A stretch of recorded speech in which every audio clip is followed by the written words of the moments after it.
ninja descolado. Eu já fui, cê já foi, joga a bandana de lá. Olha na minha Tomoe, vai ver que eu sou favelado, mas eu sou shinobi, né? Adivinha quem é a filha do Hokage que é? Um shinobi descolado, todo mascarado, foda pra caralho, só menorzão treinado, com selo blindado, todo posturado, com selo amaldiçoado, só lançando a matéria, o malvadão da vila.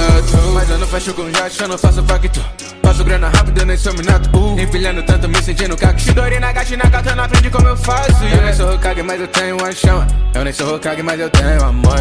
E não dá piranha que nem eu tô virando, e fazer esse flowzinho toda semana. Mete essa, que o taijutsu te quebra. Eu disse bola de fogo nos pés, disse que eu emboco a cobra antes disso te acerto. Não passo pano, você tá me incomodando, então vou chamar o Suzano. Aprende com quem invade essa cúpula e fecha que o Kage sai chorando. Entendi, você não certo, sei que esses eu detecto. Meu genjutsu detecta que essa é uma brisa certa. Risca a bandana na testa, ninja fraco não me testa, porque quando eu faço selo, porra, eu estrago a festa. Tô tipo shinobi que é massa geral na guerra. Na bag de grifo tem uma shuriken nessa. Se ele só no alvo, minha mira nunca erra.